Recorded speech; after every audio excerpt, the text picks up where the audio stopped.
I think most healthcare companies, at least that I have worked at or am aware of, they go to the EHR-first strategy. They're an Epic client, so they're going to go Epic first. If Epic offers it, we're using that. I think the problem is, first off, Epic wasn't built as a consumer-facing tool at first. It has a lot now, but initially it wasn't. That's not its roots. That's not its heritage. So it's not always best in class, but it's also that you're never going to differentiate based on that alone, because there are too many Epic clients. And the same is true of other EMRs. Having an EMR-only strategy in terms of CX is not going to differentiate you. So you're not going to outpace your competitors.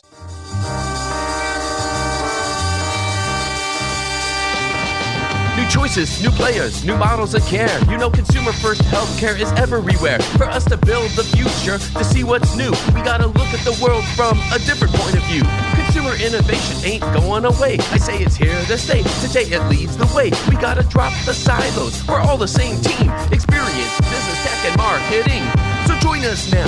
Join the revolution. Consumer-first health is the evolution. Status quo or like status no. Yeah, this is the healthcare rap. Yo, come on, let's go.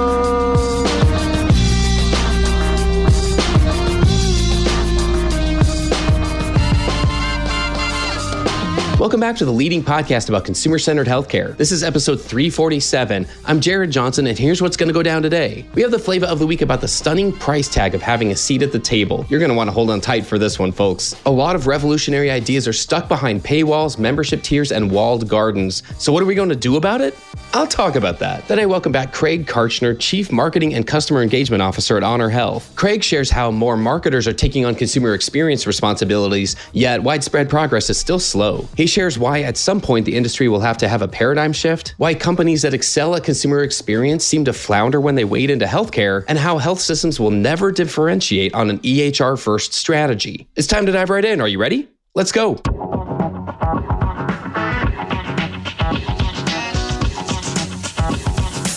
Flavor of the week. If we want real industry progress towards consumer transformation, we have to be brave and start calling out the things that are blocking real change from happening. Because we're not getting through yet. We're not yet seeing material changes to the ways that healthcare organizations engage consumers. For how much of this industry gripes about fragmentation of care, we sure don't seem to mind the fragmentation of ideas and the commercialization of communities. What am I referring to? The stunning price tag of having a seat at the table. It's a perplexing chokehold of pay-to-play opportunities that limit who can sit at the table, what they can talk about, and who they can share it with. A lot of great revolutionary ideas can be found out there, but many of them are behind paywalls, membership tiers, and walled gardens. So the real insights, many of those industry-changing ones, can't be shared and discussed outside those walls, let alone peer-reviewed so they can ultimately become best practices and industry standards. This is a big problem that's holding back consumer experience. We're having the same conversations we did 5 to 7 years ago or even longer. Same input, same result. Don't believe me about the high costs? Several membership-based organizations have recently invited me to join, each touting access to decision makers and industry research, and all at costs of $50,000 to $100,000 or more. Another example is an article that I recently read that had some well-researched insights about consumer engagement. I asked the person who passed it along to me if I could share it with some colleagues, and they said they'd be willing to sell me a membership package that included the right to share that article publicly for tens of thousands of dollars. I was like, but you're sharing it with me right now. And they were like, yeah, but this is just a sample so you can see how awesome our research is. What's that all about? The pendulum has swung so far from peak social media where every conversation was being hashed out in public, in comments and posts. Now we've all retreated to echo chambers and micro segments, and the information highways are all toll roads. So what am I asking? I'm asking the health tech industry to open source consumer transformation. Share the insights that are being presented in your forums and newsletters. Stop hurting the sharing of information with your business model. This is a highly social Me Too industry. People want to know what everyone else is doing before taking a step themselves. I'm not saying to do away with the business models entirely. There's still room for all of the affinity groups and cohorts to make lots of money. I'm saying make your research and content public. But while we are talking about those business models, I just have to say this too. It isn't just the fact that these walled gardens exist most. It's the fact that the costs to be inside them can be crippling. Vendors and consultants and thought leaders with some of the most forward-thinking ideas could easily have to fork out $300,000 to $500,000 a year or more, which realistically means they have no chance of having their voice heard at scale. What could happen if we started openly sharing insights from within these communities? We could create true industry standards that everyone knows about. We could conduct industry-wide research and establish benchmarks with more than just a sample size. We could more easily facilitate communication between health system departments. We could build business cases with standardized language and not have to start over for every health system when they're finally ready to start looking into this whole consumer experience thing. We would see more investments in health tech and more revenue for consultants because we would have standardized ROI frameworks. And finally, we could see consumer strategy grow as a legitimate career track instead of permanently bouncing back and forth between experience, business, tech, and marketing. With the people, the data, and the business models all in place, we could indeed accelerate consumer transformation. So I say enough is enough. It's time to start demanding change here. We've always talked about challenging the status quo from our very first episode 6.5 years ago. So it's time to change the paywalls, membership fees, and walled gardens. It's time to open source consumer transformation. Let's start a movement right here, right now, and start demanding more sharing of information across the industry so we can accelerate this important work. That's another way that we'll build the healthcare of tomorrow, and that's the flavor of the week.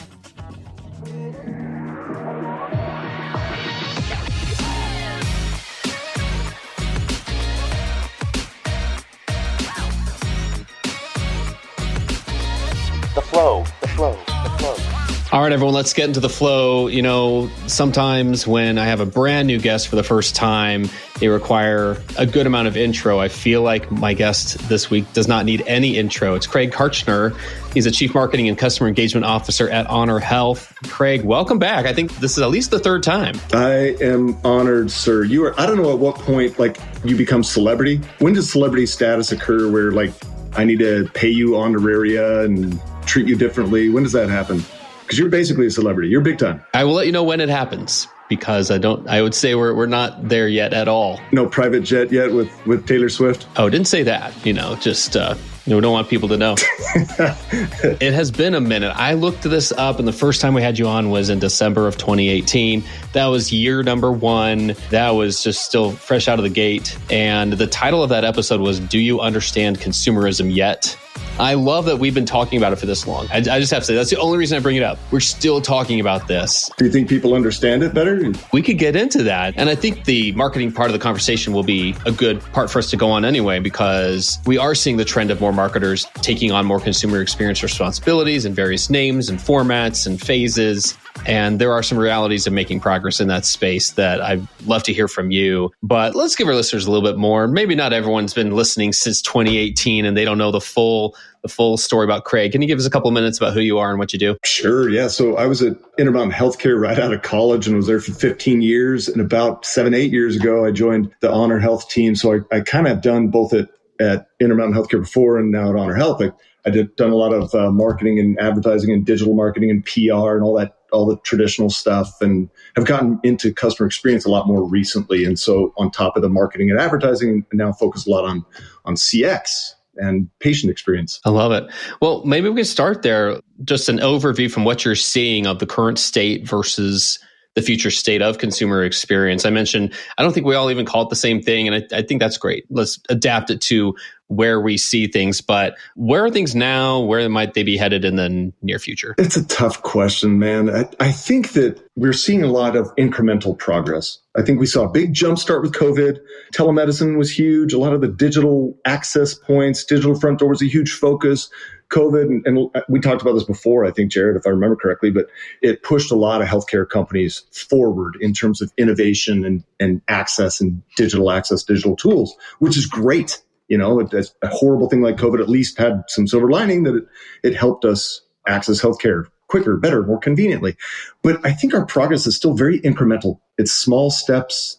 It's increasing, for instance, online scheduling by 1% or 2% a year, climbing the total percent of appointments scheduled, how much of that is done digitally, climbing incrementally. It's incrementally easier to navigate, incrementally easier to connect with the care team, those sorts of things. I think what's going to happen at some point is a paradigm shift. There's going to be a massive change.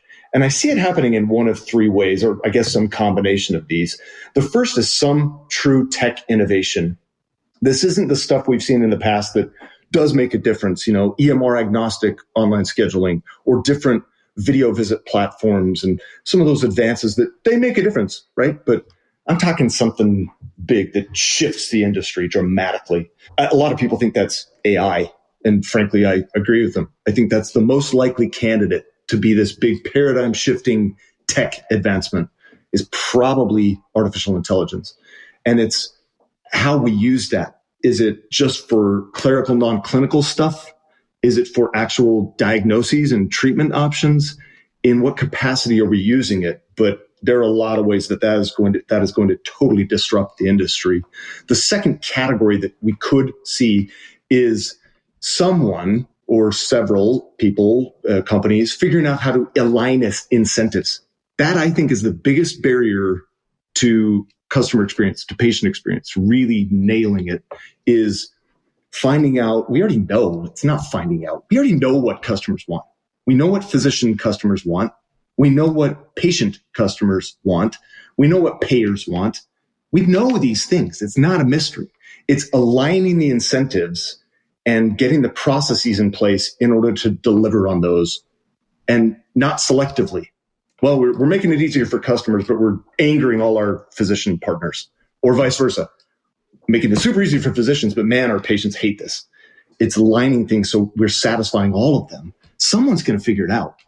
And I think that can be a big paradigm shift too, is realizing, okay, this is how to do it. And now we just got to scale it. Now we just got to do it for more. The third possibility is another worldwide disaster or huge legislative changes. Those sorts of things could really shift things. And there are some things that in front of the state and local, federal legislature that could happen that would really paradigm shift. So those are the three options I see. Let's talk about some of the companies that have tried to enter in and maybe with some of that vision and have tried to be that, that catalyst, if you will. There are a lot of companies out there, they do excel in consumer experience. We refer to a lot of them as non-traditional players out there in the field. And what a year, the last 12 months to see how some of them have fared, some more gloriously failed than others, I would say. But just for the most part, they come in and they're floundering and they're trying to wade into healthcare. And they do have all of this promise, and they can talk about, it feels like they have a leg to stand on. Look, we have this way to really adapt the type of care toward someone's preferences. We know what they want. We know what they need. We know what's going to lead them to a better experience. We have the data to do that. We have the pipes to, have that data connect in the right places and make things happen. It's either that or we just know consumers, we know their behaviors, or it's you want care gaps to be filled, we can fill that because we fill other things. But like for all of those things, we're definitely seeing a bit of a trend here. Why do you think this is? Why are companies kind of coming in and not living up to that promise that they're making us? Man, it's a really good question. And I'm sure they're asking themselves that too, right? Because they've just poured money. Companies like Walmart and Amazon, and you could name a dozen others, have just poured money into healthcare. And they've had some ROI. It's not like it hasn't produced anything, but it's been limited. It's been spotty, and they've had a lot of failures. I think it comes down to, by the way, I used to think there was going to be the true innovation, that true paradigm shift I talked about before. I used to think it was going to be an Amazon or similar, because they understand the consumer so well. And if they could just apply that to healthcare, they're going to nail it. I thought that's our real competition. And that's what we got to be watching out for as traditional IDNs. We got to be watching out for that because they're going to shift everything. I don't know that I believe that anymore. And it's in part because of the failures that we've cited. I think it's that they're point solutions.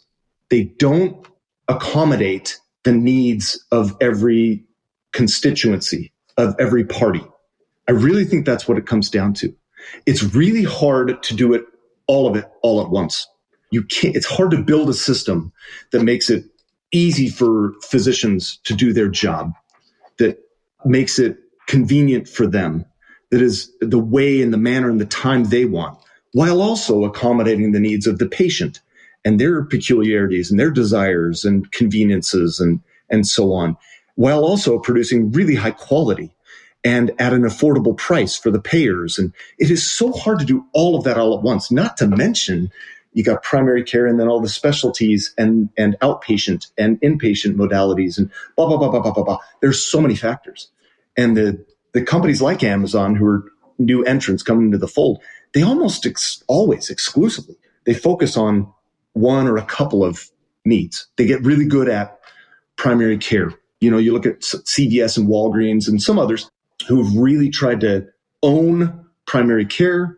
Let's make it super easy for the patient to schedule online, to get in. We're just going to churn. We're going to get it so process oriented and focus on consumer needs. Make it just like Amazon. Schedule, get in, get out, you're done. But the problem with that is that's only one little slice of healthcare, and physicians don't love. I'm painting with too broad a stroke, obviously, but it's not necessarily convenient and a good environment for physicians.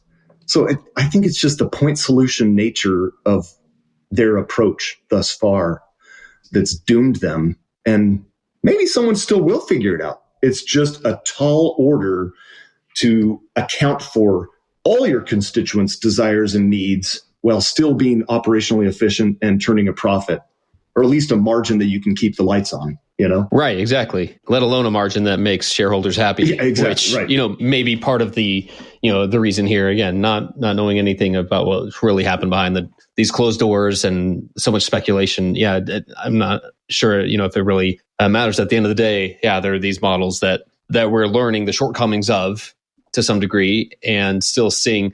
So what still is possible as some of these players stay in the market. You know, there's a firm belief that this isn't the end by any means of retail and consumer brands coming in. That's a big piece of a big pie still. So there's reason for people to keep coming in and trying to figure it out. That's what I assume, is that we have not seen the last. People aren't coming out at all of the market. They're reshaping, they're retooling. They'll try it again. A lot of them will. Oh, yeah. No question there. And, you know, another thing that's really hard to put a value on, to pin down exactly how and why, is culture. These companies, culture is so important, so easy to lose, so easy to screw up, but so important for a successful company, really in any industry, but especially in healthcare, when you have so many independent parties.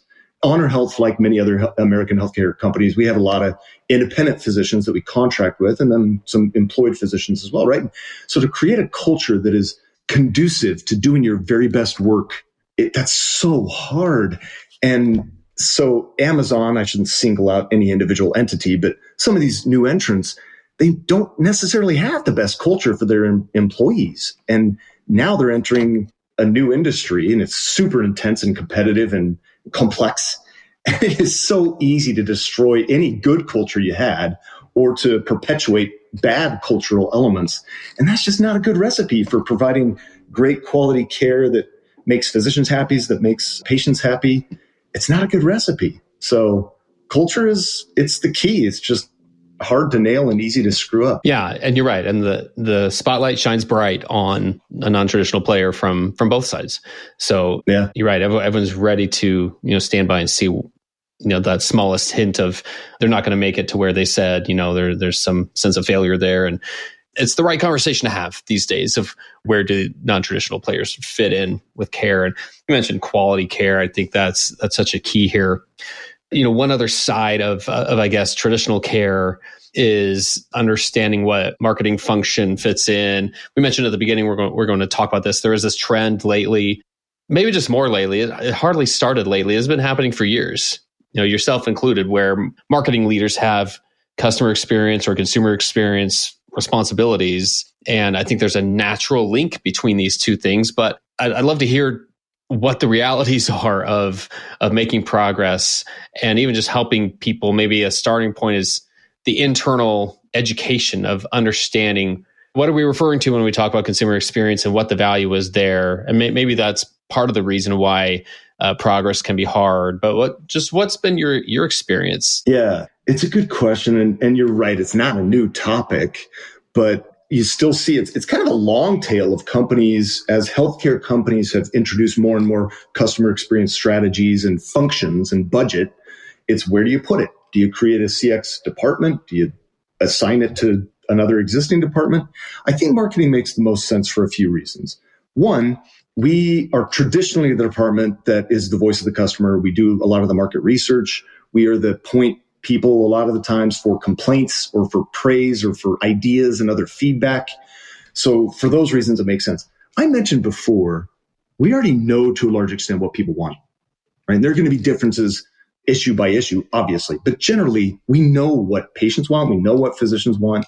So you might ask yourself, okay, Craig, like what you're saying about marketing being the voice of the customer, fine, but you also said we already know. So does that market research really matter? I would say, obviously, yes, and that changes all the time, so we need to keep doing it. But I think this is another key point.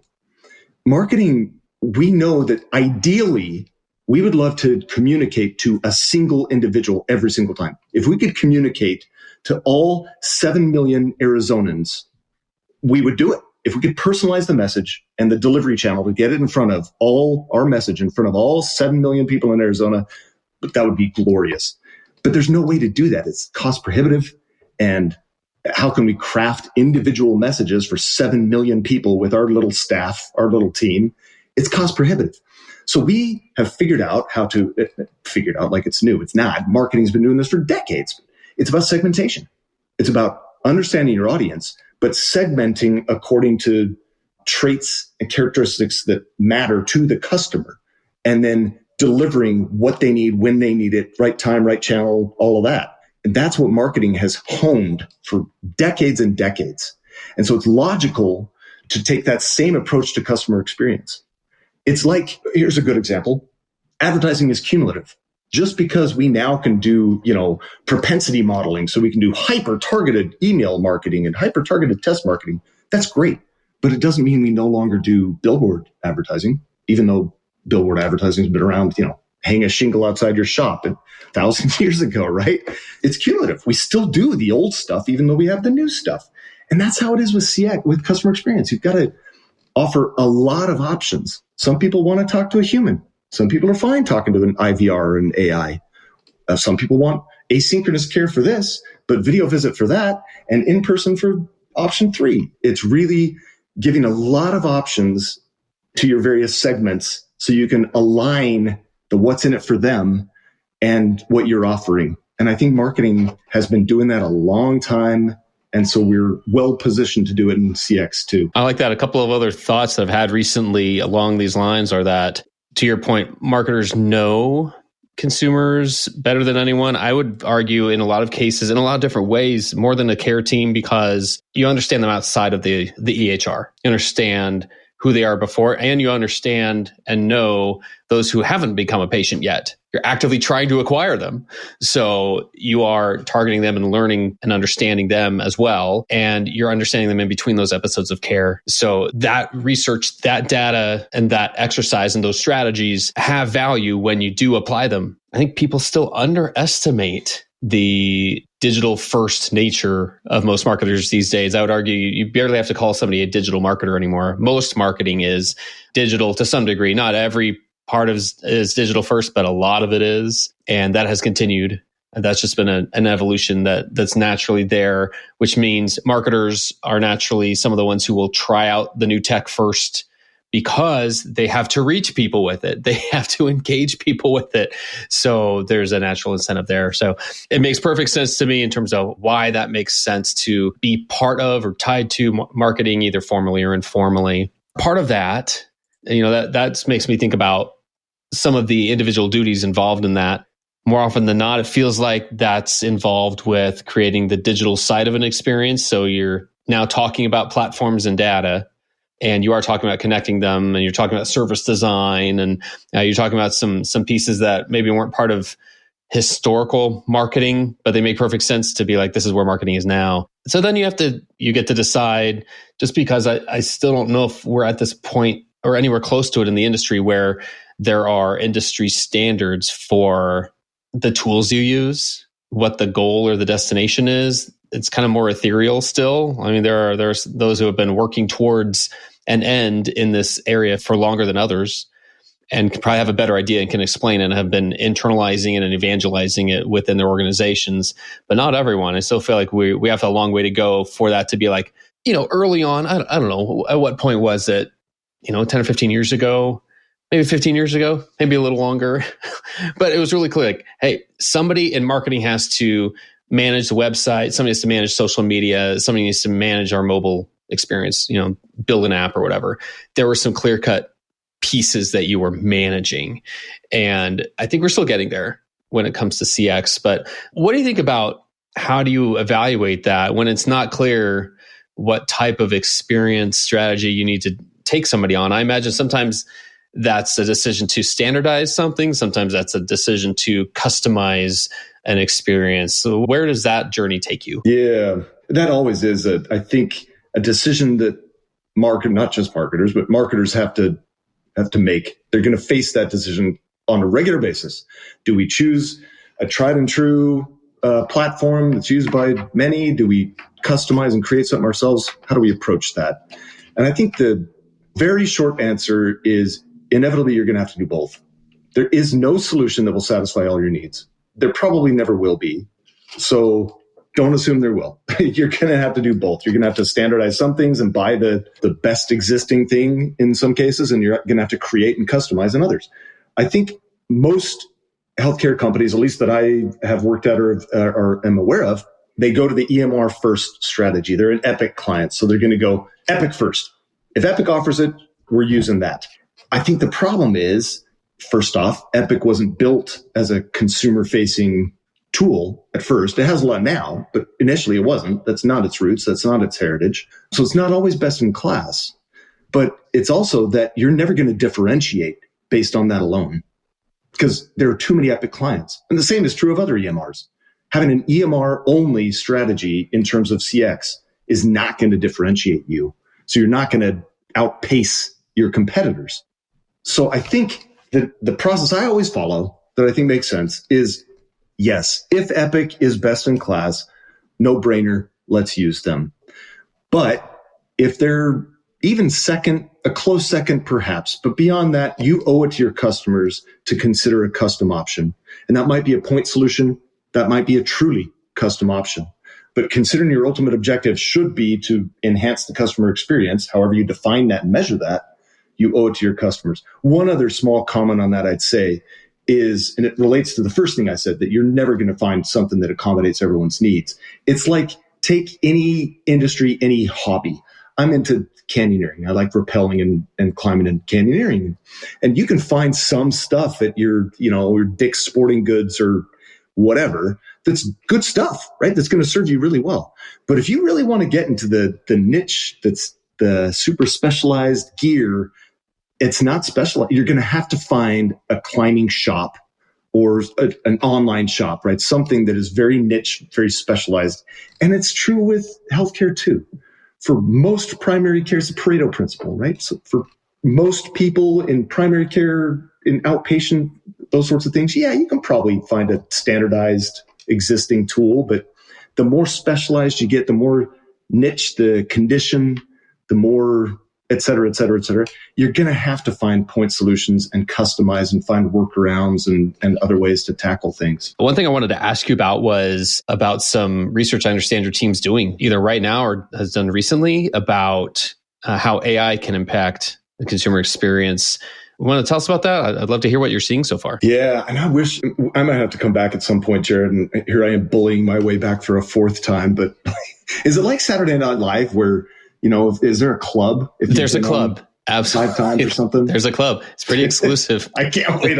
I'm super excited for that. But anyway, we're actually in the midst of doing the research right now in the field. So we don't have all the data back yet, but we have some preliminary stuff that I can share. It's not going to surprise you that much, but it's interesting that there are areas of concern and very vocal minority groups in the samples we got of people that are very concerned about quality and human oversight. They're really worried about, can you trust a machine? I mean, they really are thinking of the Terminator 2, Skynet. Is it inherently foolish for us to put our trust and faith in ultimately a machine? And so they're never going to trust AI, or at least it's going to take them a long time. They worry about hallucinations and the other quality issues. It's always interesting to me because the quality in AI already right now, it's advancing really rapidly, obviously, but even right now, it's lower error rates than humans already. But there's always going to be that trust issue. Another thing we heard in the study is the loss of humanity, concern about lack of compassion, lack of creative options. Is a machine going to be able to, they're just going to follow the book. How are they going to come up with personalized stuff and creative stuff for me, looking at other options other than what the medical journal training would say? They're thinking of the Dr. House, maybe, like, can you be creative and think outside the box in order to solve my specific problem? And there are doubts that AI can do this. A lot of it, as we asked people's proclivity, how willing are you to use AI for this or this or this? That really closely followed the normal adoption curves that you see. The early adopters, the laggards, et cetera. It followed that pretty closely. But what was interesting is when we looked at the type use for AI, the segmentation, the groups responded very differently. So for instance, when we talked about just clerical work, if we use AI to listen into the docs in the exam room and to dictate those notes, how likely are you? It's 100%. People are like, oh yeah, if you can free up the doc's time so she can look at me and interact with me, great. And so we kind of step it up from there. Okay, clinical, how about quasi-clinical? How about just clerical? How about, so we have a lot of different use cases that we tested. And I think it's logical, but you might not think of it initially, that there are a billion possible uses for AI. The proper approach is to pilot, test carefully, and build up. And eventually, maybe we will get to an AI, a Star Trek tricorder where, it's doing the scan and diagnosis and everything like that all at once. I don't know. Maybe we get there, but that's not the point. We have to be very openly communicative to our customers about how we're using it and any potential risks, and give them an opt-out, explain what human oversight there is in any particular application. But we're going to see adoption, I think, advance really quickly as that trust builds and as it's situation by situation. It's just helping with the clerical work. Now it's just listening and helping the doc use her time more efficiently and so on. That's how I perceive it. And that's what the study really supported that is the approach that makes the most sense. Interesting. If you don't want me to join the Christopher Walkens of the world who's hosted SNL a million times, I can just send you the data from this study and you can use as you see fit. But maybe we talk about it again sometime. I love it that people want to be in the exclusive club. Oh, so we will find a way. Of course. Yeah. Yeah. We have to make it happen for sure. I've been interested in this, and I don't know where HonorHealth stands or just you personally, but just this thought of engaging consumers, right? So this is the theme of our season 11, focusing on engaging the modern health consumer. The wording is intentional, right? Engagement is different than it used to be. I feel like whenever we talk about experience, we have to talk about engagement. Those are the atoms that an experience is made up of in its molecular structure, if you will. So when we talk about an experience, it's made up of all these little different things. And yet, I don't know if we even have a full vision yet, or even close to it, of what types of engagements are possible and how we do them. And I do think some of those, the reason I say that is the more I've been looking lately at the types of engagements that are possible to combine traditional sick care with like adjacent areas, healthcare adjacent areas, everything from weight loss to fitness to mental health to sleep, nutrition. There are things that maybe not have come from traditional medicine and yet could have a place as you look at what does a consumer generally look for in their health and wellness journey. Do they look at anything in the same vein, or are they like, yeah, hey, I'm going to engage just my healthcare team today instead of I want to feel well today. There are terms that I think are worth having the conversation about. And at the same time, just seeing if there are paths that make sense to explore, either through partnerships or just other ways to engage in things other than, yeah, I'm sick, I need a doctor.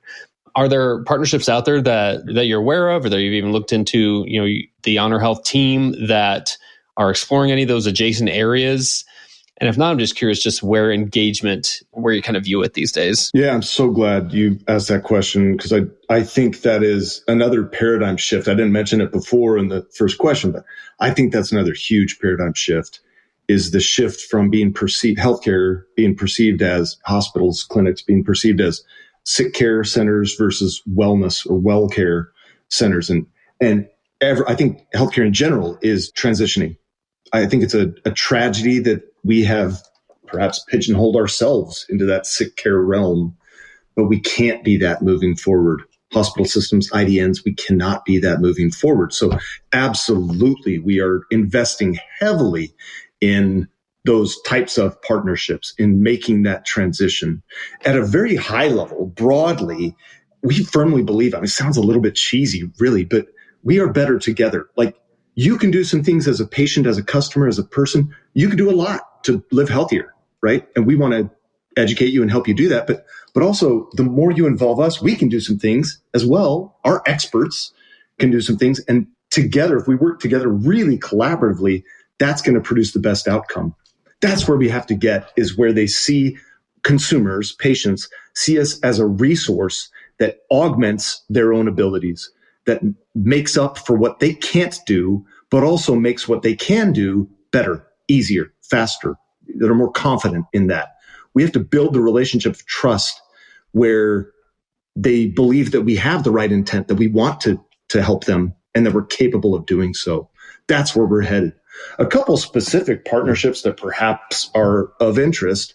One is integrative medicine. We are investing in this. We have a couple right now, integrative medicine centers, but we're opening up a couple others. So we're going to have a network in the Phoenix area of these integrative medicine centers. And it's very much about how can we take the good from alternative therapies that are still evidence-backed, evidence-based, right? But pair those with the traditional Western medicine and take the customer's desires into account. They love yoga. It works for them for these things. Let's pair that with some other things that we can do. Food is medicine, right? What you eat has a major impact. It's not just about statins and drugs to lower your cholesterol and yada, yada. It's that, perhaps, plus what food can make a difference. Let's explore how you can treat yourself with food and exercise and environment and all these things. And the experts at these integrative medicine centers they're just phenomenal. They spend time with their patients. The plans they put together really incorporate those elements, what the patient values and wants, what new age, non-traditional treatments, plus the traditional, quote unquote, traditional Western medicine. And the outcomes are phenomenal. People love it. The experience is just stellar. So we're putting a lot of time and resource into that. We also have, we're investing in medical fitness. So these centers that are, hesitate even saying gyms, because they're not just your traditional gym, they're medical fitness gyms, so they have orthopedic surgeons and PTs and integrative medicine and other specialists that are co-located with weight rooms and swimming pool and basketball courts and pickleball courts and so on. They're co-located. So there's a prescription for fitness, prescription for this med. Yeah. But also you need to do this much exercise. Here's a literal prescription, and walk, 2 doors down and you're going to encounter the PT or whoever's going to help you walk through that. So it's co-locating, making it easy for people to take a more holistic approach to care. And we want to be in their corner and partner with them to get the best outcome. It's amazing. What else can you tell me about where HonorHealth is headed in the next 12 to 18 months? I mean, it sounds like this is definitely one of the focus areas of exploration. Yeah, it really is. Really, if you get down to I mentioned before that we know what customers want and what patients want, what differentiates a good experience from a bad experience. One of the ones that always bubbles up to the surface when we ask patients about their experience, as a satisfier and as a dissatisfier, depending on how well it's done, is teamwork, right? If the team, your care team, worked really well on your behalf, you could see them talking about you. You didn't have to repeat yourself because the nurse at shift change had communicated to the oncoming nurse, and likewise with the docs, right, and other therapists. That is hugely influential on whether you had a good experience or not. Likewise, so it's the care team working amongst themselves on your behalf. It's also incorporating you. You are part of the team, you and the family. It's shared decision making. It's educating you so you can make the best choice for you. But in the end, it's your choice.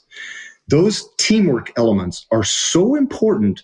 That's where we're focusing HonorHealth as a system. We're focusing on building a culture, building an environment where experts can thrive.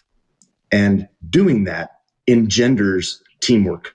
It attracts the very best experts. And we believe we have some of the best experts in the world. And it makes it easy for them. It's conducive to working together as a team. That builds trust. We talked about that earlier.